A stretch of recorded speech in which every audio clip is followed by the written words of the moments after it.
హైవేర్స్ ఎప్పుడైతే జగన్మోహన్ రెడ్డి తల్లి గారు విజయమ్మ నా బిడ్డల సంస్కారవంతంగా పెంచని చెప్పేసి అన్నారో నాకు ఇప్పటికీ అసలు ఆ పదం ఆమె ఎలా అనగలేదని అనిపిస్తుంది. ఆమెని బయటికి పంపాడు, వాళ్ళ చెల్లిని బయటికి పంపాడు, బాబాయ్ని చంపిన వెనకేసుకొస్తున్నాడు. ఇలా చెప్పుకుంటూ పోతే హామీల విషయంలో ఇచ్చిందని కూడా గబ్బు చేశాడు అధికారంలో ఉన్నప్పుడు. ఇప్పుడు ప్రతిపక్షంలో ఉండి కూడా అసలు నోటికి ఎదుస్తుంది మాట్లాడుతున్నాడు. ఇప్పుడు ఈ మనిషి ఇంత గమనించి కూడా ఇంకా ఆమె నా బిడ్డను సంస్కారవంతంగా పెంచాలని చెప్పేసి ఎలా అనేది నాకు అర్థం కావట్లేదు. ఈ రోజండి మూడెళ్ళిపోతే చంద్రబాబు పోతాడంట. ఎడకపోతాడు? వాళ్ళ నాన్న వైఎస్ రాజశేఖరరెడ్డి పోయాడు అంటే చనిపోయాడని అర్థం, అదే మీనింగా? వాళ్ళ బాబాయ్ వైఎస్ వివేకానంద రెడ్డి పోయాడంటే చనిపోయాడని అర్థం, అదే మీనింగా? లేదా పదవి దిగిపోతాడా?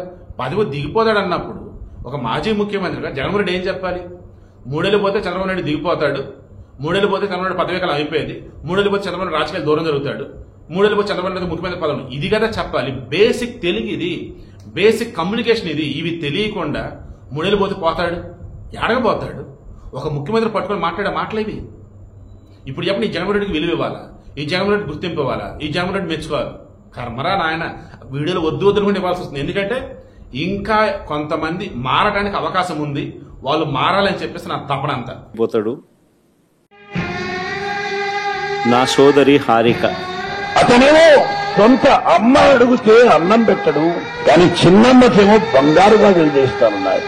సొంత అమ్మకు అన్నం పెట్టని వాడు చిన్నమ్మకు బంగారుగా చేస్తారని, ఇది ఎంత మటుకో నమ్మసక్యంగా ఉంటుందో ఒక్క క్షణం ఆలోచించండి. చిచ్చి